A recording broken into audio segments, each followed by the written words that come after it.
ఆంధ్రప్రదేశ్కి సంబంధించిన నాయకులు ప్రతిపక్ష నేత కావచ్చు, లేకపోతే ఇప్పుడు అధికారంలో ఉన్నటువంటి జగన్మోహన్ రెడ్డి కావచ్చు, ఒకరి తర్వాత ఒకరు వెళ్తున్నారు. ఫస్ట్ చంద్రబాబు వెళ్ళారు, తర్వాత జగన్మోహన్ రెడ్డి కూడా పయనమవుతున్నారు అన్నారు. అండ్ దెన్ పవన్ కళ్యాణ్ కూడా హస్తినికి వెళ్తున్నారని వార్తలు వినిపిస్తున్నాయి. ఒకరి తర్వాత ఒకరు ఎందుకు ఇలాగా ఢిల్లీ వెళ్తున్నారు? హస్తినిలో ఏం జరుగుతోంది? హస్తినిలో ఏం ప్లాన్ చేశారు బీజేపీ నాయకులు? అసలు ఏంటి ఏమనిపిస్తుంది వీళ్ళందరూ వెళ్తుంటే? బీజేపీకి అసలు వీళ్ళకైనా సంబంధం ఉందా రాజకీయంగా?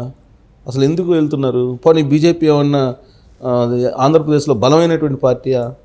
ఎందుకు వెళ్తున్నట్టు అంటే ఏదో ఒక వెస్ట్రన్ ఇంట్రెస్ట్లు ఉండాలి, లేదంటే వెళ్ళరు కదా. అవసరం లేనప్పుడు ఎందుకు వెళ్తారు? ఆల్రెడీ బీజేపీకి అక్కడ 100 కన్నా తక్కువ ఓట్ బ్యాంక్ ఉందనేది సర్వేలు రిపోర్ట్ చెప్తున్నాయి. వాళ్ళు ఎక్కడ పోటీ చేసినా డిపాజిట్లు కూడా రావు బీజేపీకి అనేది గత ఎన్నికల చరిత్రను బట్టి తెలుస్తుంది. ఉప ఎన్నికలు తిరుపతి ఉప ఎన్నికలు ఎన్ని వచ్చినాయి, వాళ్ళకి డిపాజిట్లు కూడా రాలా. జనసేన బీజేపీ రెండు కలిసి వెళ్తేనే. అలాంటి బీజేపీ తోటి బద్వేల్లో పోటీ చేసింది, బద్వేల్లో కూడా అంతే డిపాజిట్లు రాలేదు. ఆత్మకూరులో పోటీ చేసింది బీజేపీ ఉప ఎన్నికల్లో, అక్కడ డిపాజిట్లు రాలేదు. అలాంటప్పుడు అసలు ఎందుకు బీజేపీ అంటే పడుతున్నారు? పైగా పోనీ ఎన్డీఏలో భాగస్వామిగా ఉందా తెలుగుదేశం పార్టీ? లేదు, 2018లోనే బయటకు వచ్చేసింది. పోనీ ఎన్డీఏలో భాగస్వామిగా జగన్మోహన్ రెడ్డి ఉన్నాడా? లేరు, అసలు జగన్మోహన్ రెడ్డికి సంబంధమే లేదని చెప్పి ఆ పార్టీ చెప్తుంది. మరి ఆయన ఎందుకు వెళ్తున్నాడు ఢిల్లీ? పవన్ కళ్యాణ్. సరే, పవన్ కళ్యాణ్ అంటే ఆయన బీజేపీతో పొత్తులో ఉన్నాను, నేను ఢిల్లీ బీజేపీతోటి, రాష్ట్ర బీజేపీతో కాదు ఢిల్లీ బీజేపీతో పొత్తులో ఉన్నానని చెప్పాడు. సరే, ఆయన ఏదో వెళ్ళాడు.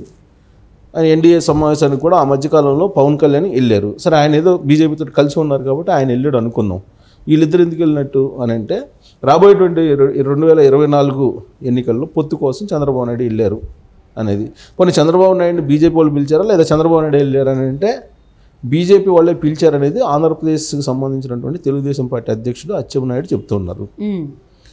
సో కాబట్టి బీజేపీ అవసరం కాబట్టి బీజేపీకి చంద్రబాబు నాయుడిని పిలిపించుకున్నారు. చంద్రబాబు నాయుడికి ఫోన్ చేస్తే అమిత్ షా, నడ్డా వెళ్ళారు అని చెప్పి తెలుస్తుంది. సరే, 2024లో 2014లో ఏ విధంగా అయితే పొత్తు పెట్టుకొని వెళ్ళి ప్రభుత్వాన్ని ఏర్పాటు చేయగలిగామో అదే తరహాలో రాబోయేటువంటి ఎన్నికల్లో కూడా వెళ్ళాలి అనేది ఒక నిర్ణయం తీసుకుంది బీజేపీ. దానికి సంబంధించినటువంటి పిలుపు వచ్చింది, వెళ్ళారు. మరి జగన్మోహన్ రెడ్డి ఎందుకు వెళ్ళినట్టు?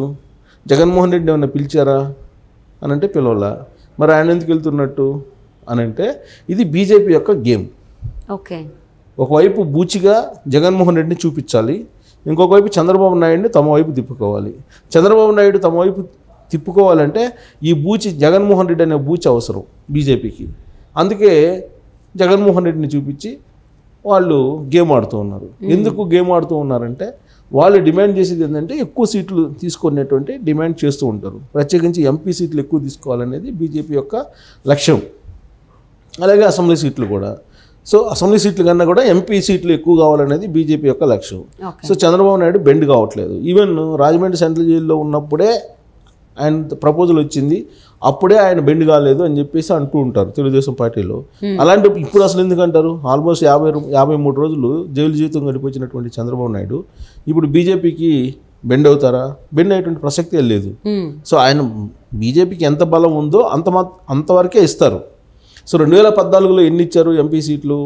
అన్నీ ఇస్తారు. ఎమ్మెల్యే సీట్లు ఎన్ని ఇచ్చారంటే అన్నీ ఇస్తారు. ఎమ్మెల్యే సీట్లు సుమారుగా 10 ఇచ్చారు ఇప్పుడు 2014 ఎన్నికల్లో. అప్పటికన్నా ఇప్పుడు బలహీనపడింది ఇంకా బీజేపీ. సో ఇంకా తక్కువ ఇవ్వాలి 10 కన్నా. అలాగే ఎంపీ వచ్చేసి 4-3 ఇచ్చినట్టున్నారు 2014లో. ఈసారి కూడా 2 ఇస్తారని చెప్పి చెబుతున్నారు, లేదంటే 3, అంతకన్నా ఎక్కువ. కానీ బీజేపీ వాళ్ళ ఎక్స్పెక్టేషన్ ఏంటి? 8 ఎంపీలు, లేదంటే 10 ఎంపీలు, 40 ఎమ్మెల్యేలు, ఇలా డిమాండ్ చేస్తూ రకరకాలుగా మాట్లాడుతూ ఉన్నారు. సో మాట్లాడుతున్నటువంటి క్రమంలో చంద్రబాబు నాయుడు అయితే ఢిల్లీ వెళ్ళారు. ఎన్డీఏలో భాగస్వామ్యం చేసుకోవాలి చంద్రబాబు నాయుడిని అనేటువంటి ఒక ప్లాన్ అయితే చేసింది ఎవరు? బీజేపీకి సంబంధించినటువంటి నేతలు. ఎందుకు ఎన్డీఏలో బలం చేసుకోవాలంటే వాళ్ళ టార్గెట్ ఈసారి 400 పెట్టుకున్నారు. బీజేపీ గెలుచుకోవాలనేటువంటి టార్గెట్ పెట్టుకున్నారు. దాంట్లో భాగంగా ఆల్రెడీ నితీష్ కుమార్ని ఆల్రెడీ ఎన్డీఏలో భాగస్వామ్యం చేసుకున్నారు తాజాగా. సో నితీష్ కుమార్ చంద్రబాబు నాయుడు అత్యంత సన్నిహితులు కాబట్టి చంద్రబాబు నాయుడు కూడా చేరితే ఎన్డీఏలో భాగస్వామ్యం అయితే కనుక అప్పుడేమవుతుంది?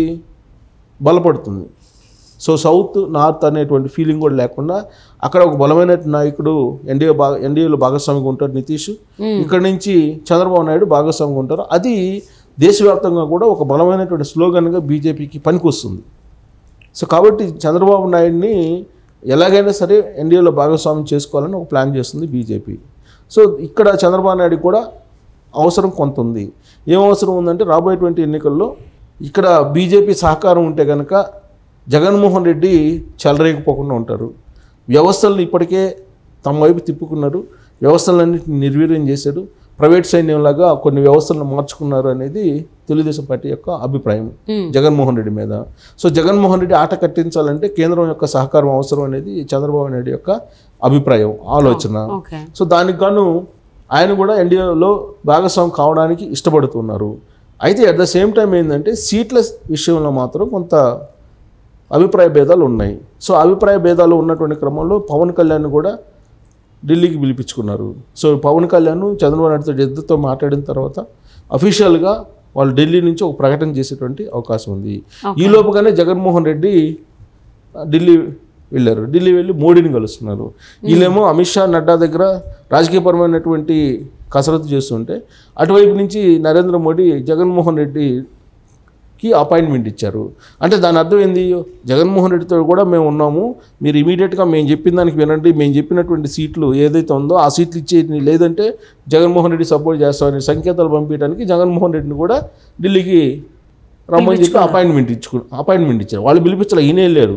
ఆల్రెడీ అపాయింట్మెంట్ లాస్ట్ వీక్లోనే అడిగితే అమిత్ షా ఇవ్వలేదు, ఇప్పుడు నరేంద్ర మోడీ ఇచ్చారు. అంటే నరేంద్ర మోడీది ఒక పవర్ పాయింట్, అమిత్ షాది ఇంకో పవర్ పాయింట్.